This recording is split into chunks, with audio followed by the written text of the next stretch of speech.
बच्चों लोग last class में हम लोग क्रिस्टल फील्ड थ्योरी को हम लोग कवर कर रहे थे। ठीक है, तो लास्ट टॉपिक जो अपना हम लोग कवर कर रहे थे उसमें क्या था, हम लोग कवर करते थे जॉन टेलर डिस्टॉर्शन। ठीक है, यहाँ पे थोड़ा सा आप स्पेलिंग को रेक्टिफाई कर लेना, यहाँ पे ओ नहीं होगा, यहाँ पे ए होगा। ठीक है,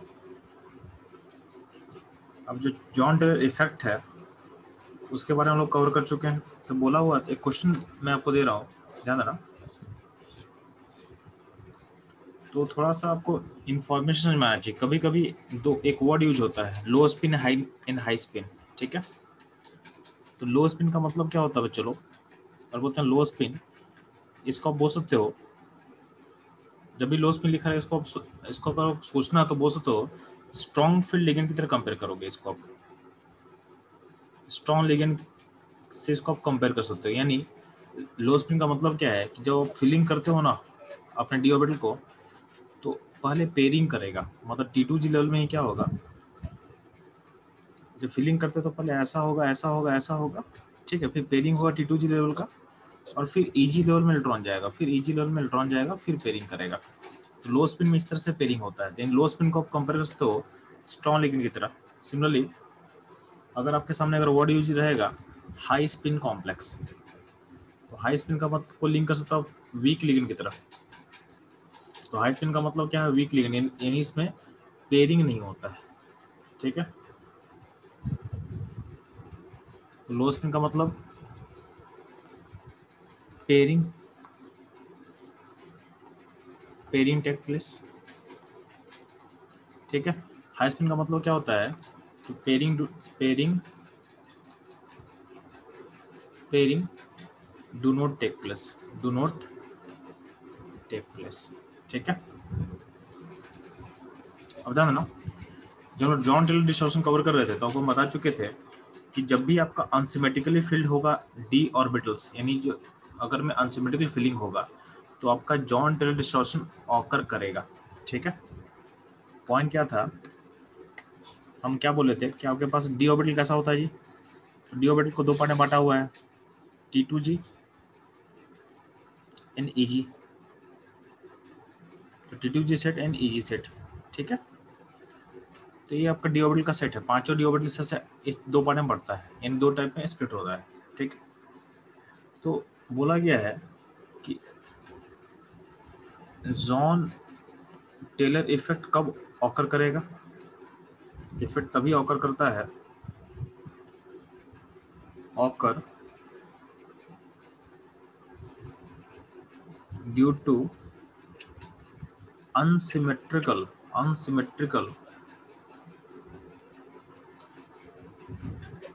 फीलिंग ऑफ डी ऑर्बिटल। ठीक है, अब ध्यान देना, तो इस वजह से क्वेश्चन आपको लिख रहे हैं, इस क्वेश्चन में बोला क्या जा रहा है,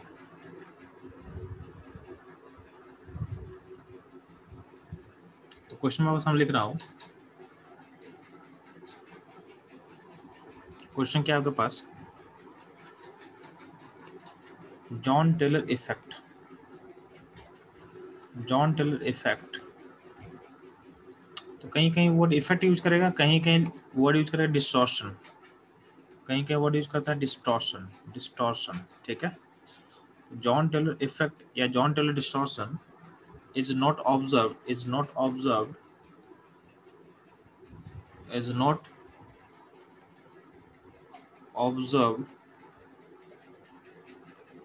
in high spin complexes of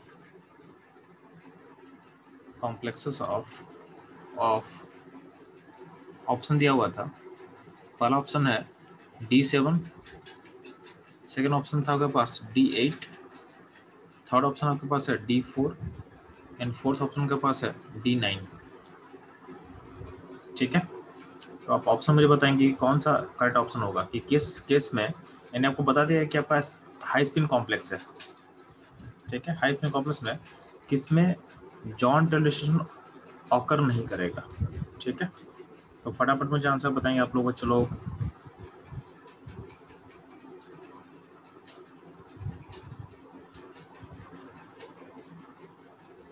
लोगों को सिंपली क्या कराना, देखना कि अनसिमेट्रिकल फीलिंग किस में नहीं है, जिसमें अनसिमेट्रिकल फीलिंग नहीं दिखेगा उसमें नहीं होगा, ठीक है, जहां भी सिमेट्रिकल फीलिंग होगा उसमें नहीं होगा। समझ में आ गया? तो बस देखना है कि किस में सिमेट्रिकल फीलिंग हो रहा है उसमें नहीं ऑब्जर्व होगा, ठीक है। तो फटाफट मुझे आंसर बताएंगे, चलो।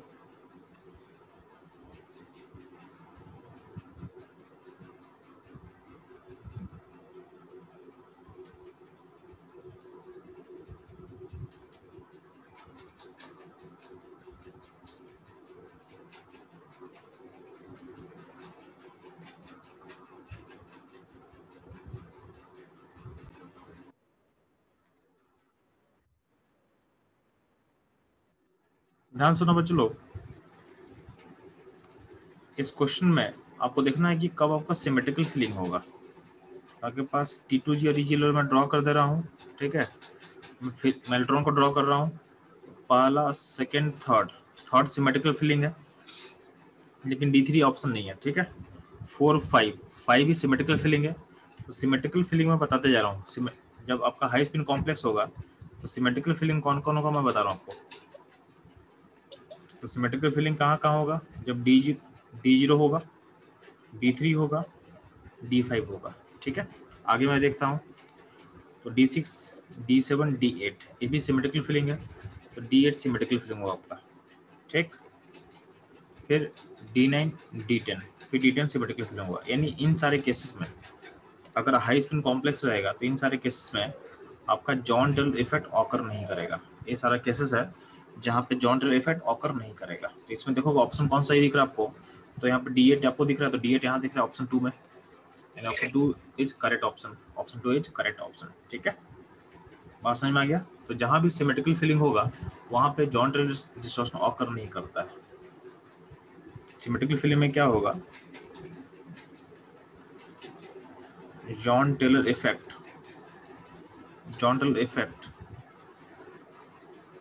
नॉट ऑकर, ठीक है। अब ये क्वेश्चन पूछ दे, नेक्स्ट क्वेश्चन इसी में बोल दिया जाए,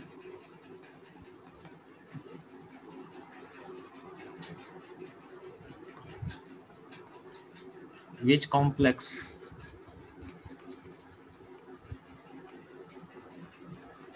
do not show,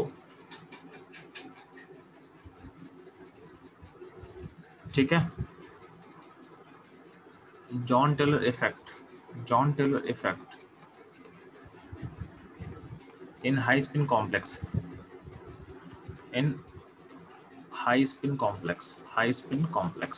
sorry high spin तो हम लोग कवर कर चुके हैं, यहाँ पे थोड़ा चेंज कर लेते हैं क्वेश्चन को, इसको बोल देते हैं इन लो स्पिन कॉम्प्लेक्स,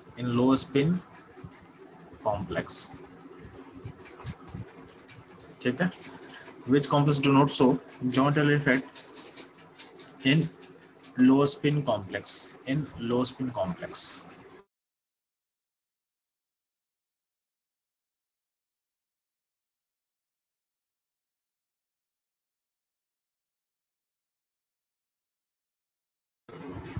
चलो क्वेश्चन क्या कवर कर रहे थे, तो मैं क्वेश्चन को दोबारा लिख रहा हूँ, आप उसे ध्यान सुनना, ठीक है।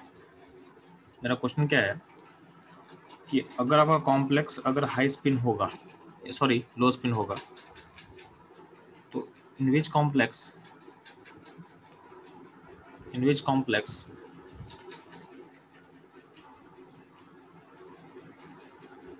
ठीक है, in which complex of low spin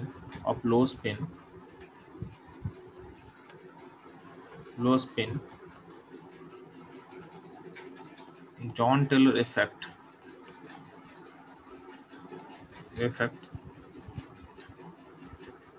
do not occur। तो यहाँ पे मल्टीपल करेक्ट आंसर है, तो इसमें आंसर मल्टीपल करेक्ट हो सकता है, ठीक है। तो मैं लिख रहा हूँ ऑप्शन जो ए है D3, बी है D5, सी है D6, डी है D8, ई है D7, एफ है D4, ठीक है। तो आपको बताना है कि कब कब जॉन टेलर इफेक्ट ऑकर नहीं करेगा, ठीक है। मल्टीपल आंसर करेक्ट हो सकता है, और फटाफट मुझे बताओगे। और कॉम्प्लेक्स कैसा है, लो स्पिन है। कॉम्प्लेक्स कैसा है, लो स्पिन है, ये बताएगा आपको। तो फास्ट बताएंगे भाई, चलो आंसर क्या होगा इसका।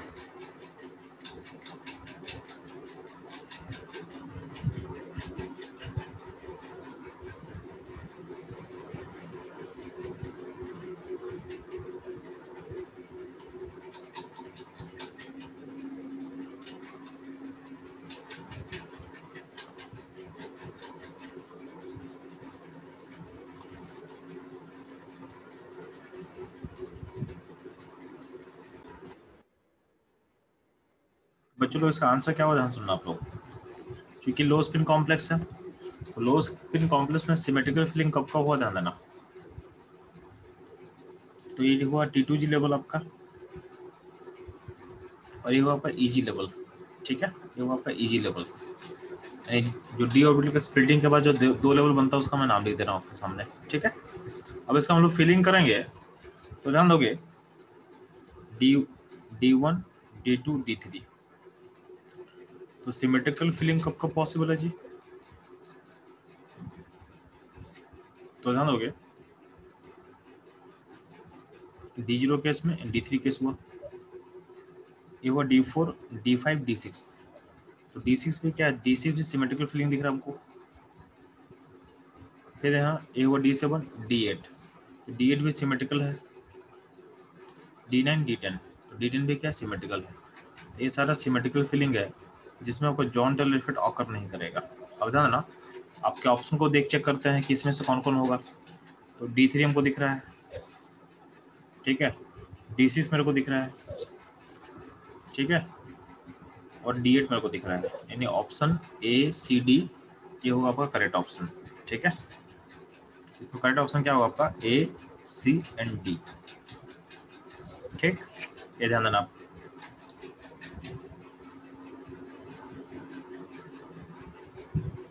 ठीक है, तो ये रहा जॉन टेलर डिस्टॉर्शन का बेस्ट क्वेश्चन जो आपसे पूछ सकता है इस तरीके से क्वेश्चन। अब ध्यान देना, सेफ्टी में फर्दर क्या है। अभी तक हम लोग 6 लिगेंड कवर कर चुके हैं, नेक्स्ट हम लोग कवर करना है सेफ्टी, यानी क्रिस्टल फील्ड का स्प्लिटिंग अगर 4 लिगेंड होगा तो कैसा होगा, 4 लिगेंड होगा तो कैसा होगा। ठीक है, तो crystal field splitting, crystal field splitting in case of 4 ligand, in case of 4 ligand. तो ध्यान देना, सबसे इंपॉर्टेंट होता है आपका डायरेक्शन ऑफ अप्रोच। लिगेंड का जो डायरेक्शन ऑफ अप्रोच होता है क्या होगा पता होना चाहिए आपको। ठीक है, तो ध्यान देना, जब भी हम बात करते हैं 4 लिगेंड केस का, तो 4 लिगेंड केस को 2 पार्ट में बांटा गया है। 2 पार्ट में केस में बांटा गया है, एक को बोला गया है टेट्राहेड्रल अप्रोच, एक को बोला गया है टेट्राहेड्रल अप्रोच, और एक को बोला गया है स्क्वायर प्लानर अप्रोच। ठीक है, एक को बोला गया है टेट्राहेड्रल अप्रोच और एक को बोला गया है स्क्वायर प्लानर अप्रोच। ठीक है, तो हम लोग पढ़ चुके हैं हाइब्रिडेशन में टेट्राहेड्रल फिगर कब बनता है, जब हाइब्रिडेशन होता है sp3, और स्क्वायर प्लानर फिगर कब बनता है, जब हाइब्रिडेशन होता है dsp2 या फिर sp2d होता है उसके समय बनता है। ठीक है, तो ध्यान दोगे, तो डायरेक्शन ऑफ अप्रोच इंपॉर्टेंट आपके लिए, डायरेक्शन ऑफ अप्रोच आपके लिए बहुत इंपॉर्टेंट है। तो सबसे पहले मूव करता हूँ लोग टेट्राहेड्रल अप्रोच में क्या होता है। तो ध्यान देना,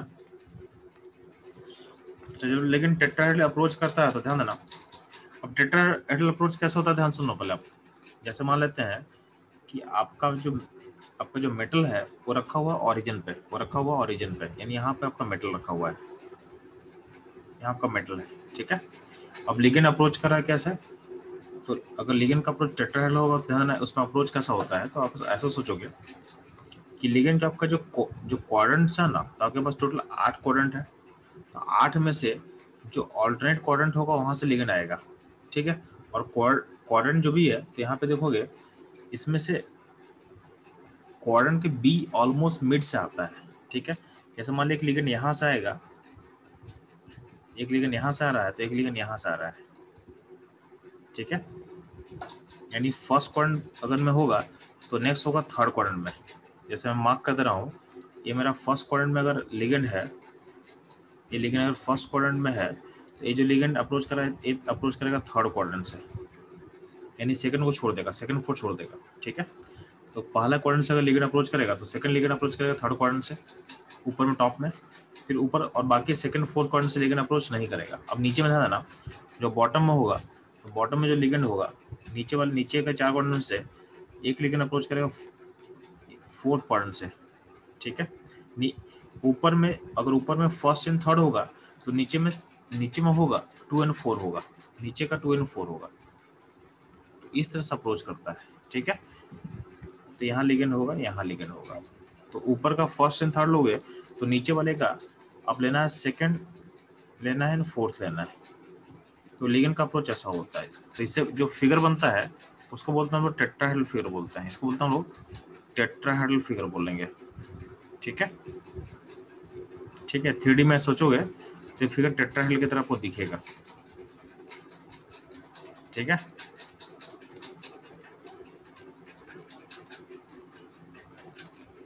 अब ध्यान देना, इसमें जो अप्रोच है वो आपके क्वाड्रेंट के मिडिल से थोड़ा सा ऑफसेट होता है, मतलब एग्जैक्ट मिड में नहीं होता है। मतलब इसको आप एग्जैक्ट मिड मत बोल देना, यानी इसको मिडिल लाइन से मत बोल देना, थोड़ा सा एंगल ऑफसेट होता है। यानी मिडिल लाइन जो है उसको मैं ड्रॉ कर दे रहा हूँ, तो आपका लिगेंड का जो अप्रोच होता है उस मिडिल लाइन से थोड़ा सा ऑफसेट होता है, ठीक है।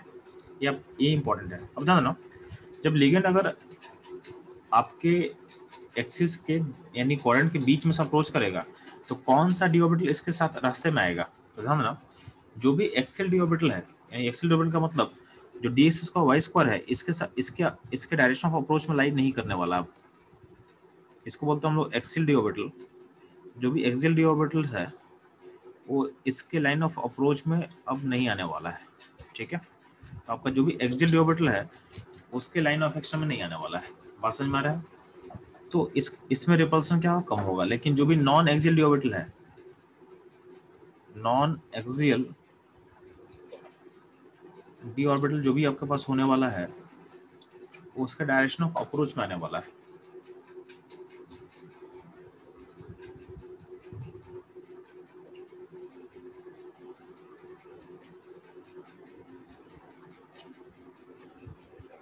ठीक है।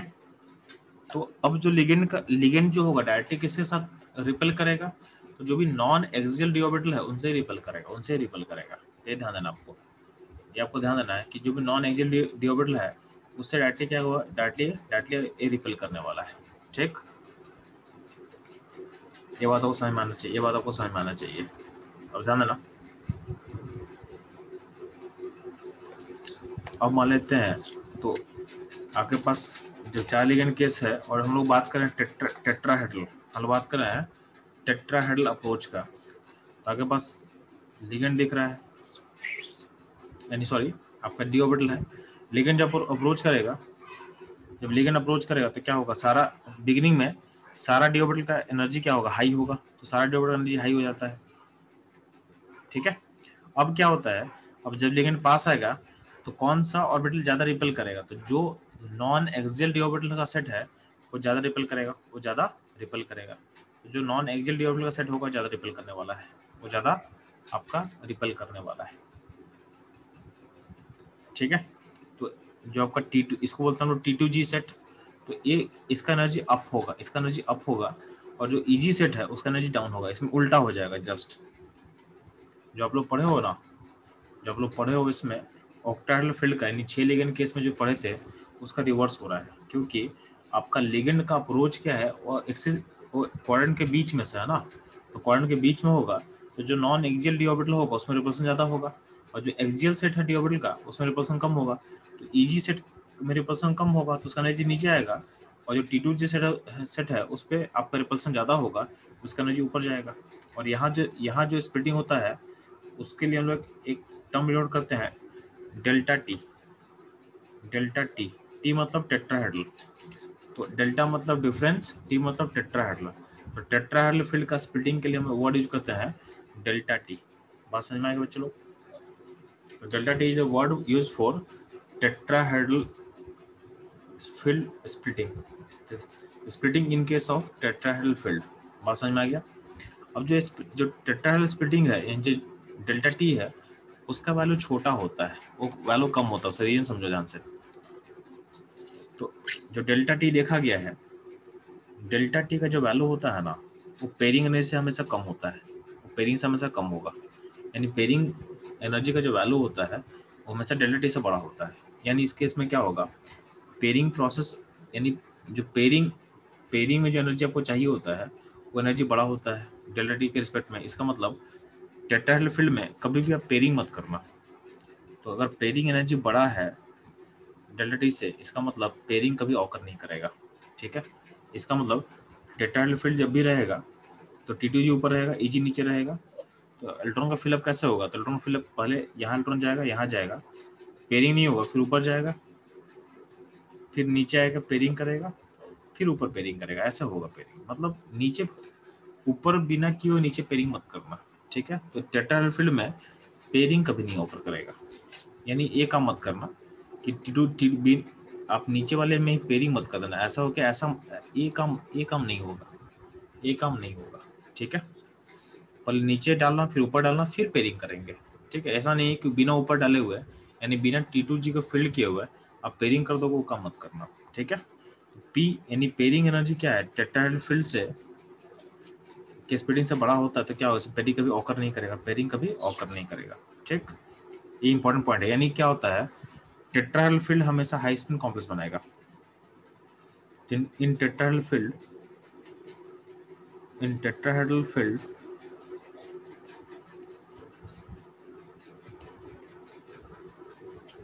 always form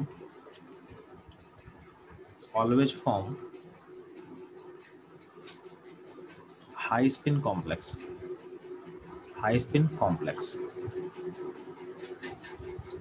तो टेट्राहेड्रल फील्ड में आपका कॉम्प्लेक्स हमेशा क्या बनेगा, हाई स्पिन बनेगा। क्या बनेगा, हमेशा आपका हाई स्पिन कॉम्प्लेक्स बनता है। ठीक है, तो टेट्राहेड्रल फील्ड में हमेशा आपका कॉम्प्लेक्स बनेगा, हाई स्पिन कॉम्प्लेक्स बनेगा। ये चीज ध्यान दोगे आप लोग, बात समझ में आ रहा है चीज। ठीक है, नेक्स्ट पॉइंट ध्यान दोगे आप लोग। नेक्स्ट मुझे जानना है कि आपका टेट्राहेड्रल फील्ड का स्प्लिटिंग और ऑक्टाहेड्रल फील्ड का स्प्लिटिंग में रिलेशन क्या होता है। तो इसके बीच में और इसके बीच में रिलेशन क्या होगा मुझे जानना है। ठीक है, ध्यान सुनना।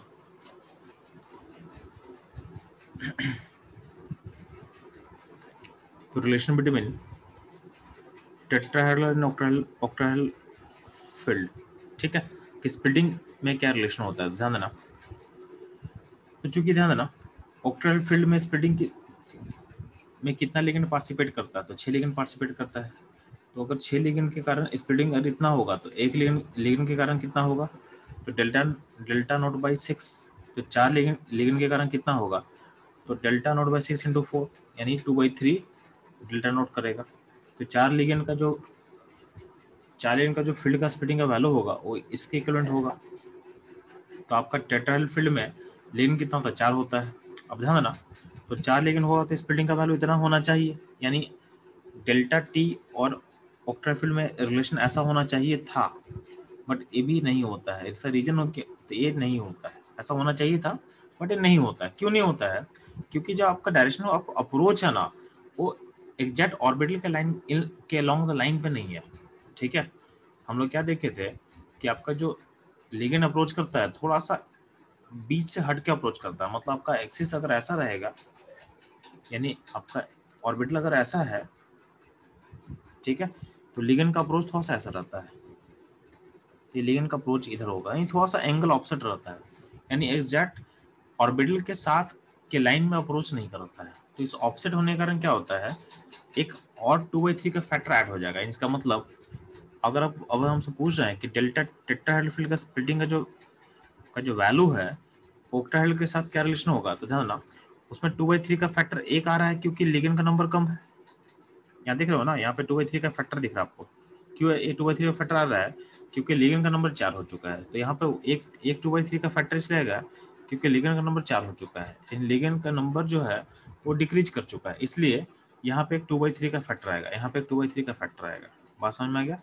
और एक और 2/3 का फैक्टर इसलिए आएगा, एक और 2/3 का फैक्टर इसलिए आएगा क्योंकि आपका जो अप्रोच है वो अलोंग द लाइन पे नहीं है। तो यहाँ पे आपका 2/3 का फैक्टर एक और आने वाला है। तो 2 2/3 का फैक्टर से आएगा, क्योंकि एक तो लाइन में नहीं है और दूसरा क्या है, लिगेंड का नंबर है क्या, वो डिक्रीज कर चुका है। तो दोनों को मल्टीप्लाई करो तो नेट क्या हो जाएगा, तो नेट हो जाएगा 4/9। यानी टेट्राहेड्रल फील्ड का स्प्लिटिंग और ऑक्टाहेड्रल फील्ड का स्प्लिटिंग का रिलेशन क्या होता है, तो ये रिलेशन होता है, याद रखना इसको, ठीक है, ये ध्यान देना। तो टेट्राहेड्रल फील्ड का स्प्लिटिंग का जो वैल्यू होता है ऑक्टाहेड्रल फील्ड के स्प्लिट में क्या होगा, थोड़ा सा छोटा होगा, ठीक है, और वैल्यू क्या होगा, तो 4/9 ऑफ डेल्टा नोट, यानी 4/9 टाइम्स ऑफ ऑक्टाहेड्रल फील्ड का स्प्लिटिंग का वैल्यू, ये ध्यान देना। और आपको ये भी ध्यान देना है कि जो टेट्राहेड्रल फील्ड होता है वो हमेशा क्या होता है, हाई स्पिन कॉम्प्लेक्स बनाएगा। हाई स्पिन कॉम्प्लेक्स मतलब उसे पेयरिंग ऑकर नहीं करेगा, ठीक है।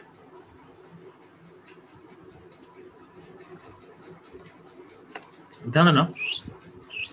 अगला अगला जो फील्ड टाइप होता है square planar field. Square planar field, इसमें अब जो आपका जो चार लिगेंड अप्रोच करता है, चार लिगेंड अप्रोच करता है along the x y axis, तो एक्स वाई एक्सिस के अलोंग अप्रोच करेगा। तो यहाँ पे एक्स है, यहाँ पे वाई है, तो जो चार लिगेंड अप्रोच कर रहा है वो चार लिगेंड, दो लिगेंड एक्स के साथ और दो लिगेंड वाई के साथ अप्रोच कर रहा है, ठीक है। अब ध्यान देना, जब ये लिगेंड अगर एक्स वाई एक्सिस में अप्रोच करेगा तो होता क्या है, तो एक किस किस ऑर्बिटल को रिपेल करेगा, तो ध्यान देना। आपका एक ऑर्बिटल डी एक्स को वाई स्क्वायर होता है जो कि एक्स वाई एक्सिस पे लाई करता है। तो जो लिगेंड इस पे पास आएगा, तो लिगेंड चार लिगेंड इसके साथ ही अप्रोच कर रहा है, तो जो डी एक्स को वाई स्क्वायर ऑर्बिटल है उसमें रिपल्सन काफ़ी ज़्यादा होता है, ठीक है। पैरेलली क्या होता है, आपका एक ऑर्बिटल होता है डी जेड स्क्वायर, एक ऑर्बिटल होता है D z square. D z square का शेप कैसा होता है जी, तो आपका एक्स वाई डी जेड के अलॉन्ग क्या होता है, ऑर्बिटल होता है, और इसका एक जो रिंग होता है, यानी जो इसका कुछ डेंसिटी होता है वो एक्स वाई प्लेन पे होता है, ठीक है। तो जब लिगेंड अप्रोच करेगा एक्स वाई के साथ, जब लिगेंड अप्रोच करेगा आपका बच्चे लोग एक्स वाई के अलॉन्ग, तो होता क्या है कि कहीं ना कहीं जो डी जेड स्क्वायर होता है उसका जो डेंसिटी आपको दिख रहा होगा, ये जो डेंसिटी दिख रहा है एक्स वाई प्लेन में, उस डेंसिटी को लिगेंड रिपेल करेगा। तो उसके कारण क्या होता है, डी जेड स्क्वायर को भी रिपल्सन मिलेगा, यानी इसको भी रिपल्सन मिलेगा, यानी आपके एक्स स्क्वायर वाई स्क्वायर को रिपल्सन मिलेगा और इसको भी रिपल्सन मिलेगा। प्लस जो डी एक्स वाई है ये भी क्या है, कहीं ना कहीं डी एक्स वाई एक्सिस के बीच में लाई कर रहा है, तो इसमें भी कहीं ना कहीं रिपल्सन होगा, इसमें कहीं ना कहीं रिपल्सन होगा। यानी कहीं ना कहीं जो आपका स्क्वायर प्लानर फील्ड है, आपका स्क्वायर प्लानर फील्ड है उसमें रिपल्सन डी, सबसे मैक्सिमम रिपल्सन किसको मिलेगा, मैक्सिमम रिपल्सन मिलने वाला है डी एक्स को वाई स्क्वायर को। फिर बाकी डी जेड स्क्वायर और डी एक्स वाई को भी रिपल्सन मिलेगा, ठीक है। तो अगर रिपल्सन मिलने वाला है तो आपका स्प्लिटिंग का जो तरीका है मैं आपको दिखा रहा हूँ कैसे स्प्लिटिंग होने वाला है, ठीक। तो ध्यान देना,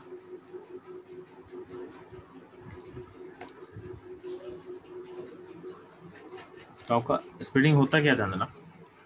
तो पहले आपका ऑर्बिटल का लेवल ऐसा होता है, बिगिनिंग में क्या होता है, सारे ऑर्बिटल का एनर्जी एक साथ ऊपर जाएगा।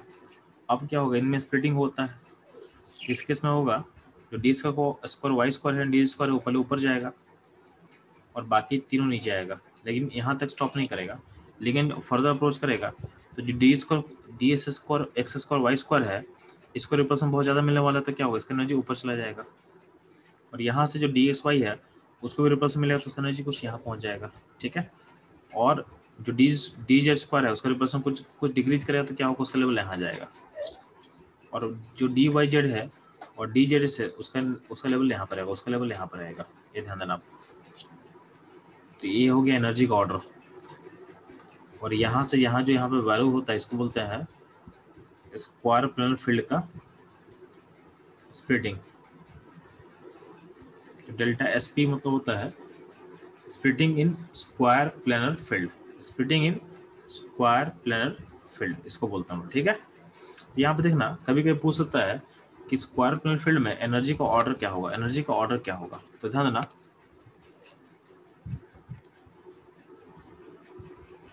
ये आपके डी ऑर्बिटल के एनर्जी का ऑर्डर है in case of square planar field, in case of square planar field, ठीक है।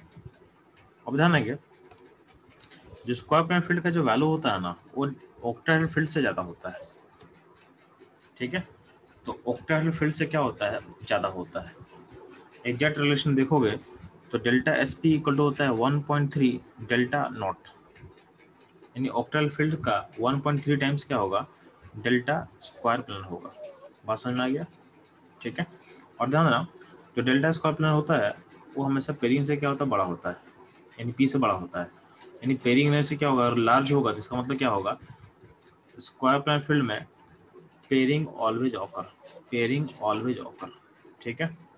ठीक है, इसका मतलब क्या होगा, स्क्वायर प्लेन फील्ड में हमेशा लो स्पिन कॉम्प्लेक्स बनेगा, हमेशा लो स्पिन कॉम्प्लेक्स बनेगा, ठीक। बात समझ में आ गया, तो हमेशा क्या बनेगा, लो स्पिन कॉम्प्लेक्स बनेगा, कब, जब आपका स्क्वायर प्लेनर फील्ड होगा तो, ठीक है। तो ये रहेगा all about square planar field. बात समझ में आएगा आप लोग को, ठीक है। अब ध्यान देना, हम लोग CFT के बेसिस पे और हम लोग क्या सीख सकते हैं, तो ध्यान देना, तो CFT के बेसिस पे हम लोग और क्या अप्लाई कर सकते हैं कि कौन सा डी ऑर्बिटल आप यूज करोगे हाइब्रिडेशन में। CFT का एक और एप्लीकेशन क्या होगा,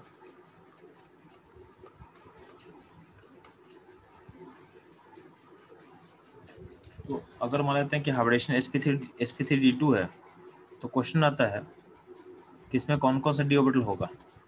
sp3d2 का मतलब क्या होता है जी, ये होता है ऑक्टाहेड्रल फील्ड। तो आप पढ़े हो CFT में कि जब भी ऑक्टाहेड्रल फील्ड होगा तो लिगेंड कैसा अप्रोच करता है, तो लिगेंड अप्रोच करता है अलोंग द एक्सियल एक्सिस के अलोंग अप्रोच करता है। यानी कौन सा डी ऑर्बिटल कौन सा डी के साथ अलोंग करेगा, तो डी एस का y square and d z square. यानी sp3d2 में आपका जो डी यूज होगा वो ये दोनों यूज होने वाला है, ठीक है। sp3d2 हो या फिर d2sp3 हो या फिर d2sp3 हो, दोनों केस में जो डी ऑर्बिटल यूज होगा, कौन सा डी ऑर्बिटल यूज होगा जी, d S square y square and d z square use होने वाला है, ठीक। सिमिलरली, और अगर हाइब्रिडेशन से पूछेगा कि DSP2 है, उस केस में क्या होता है, DSP2 का मतलब क्या होता है, स्क्वायर प्लेनर, स्क्वायर प्लेनर, ठीक है। तो स्क्वायर प्लेनर में लिगेंड अप्रोच करता है DSS को वाई स्क्वायर के अलोंग, sp3 DSP2 में जो डी ऑर्बिटल यूज होता है वो कौन सा यूज होगा, तो डी एक्सेस का वाई स्क्वायर यूज होने वाला है, ये ध्यान देना आप, ठीक है। तो ये भी कहीं ना कहीं CFT से लिंक कर सकते हो आप चीज़ों को।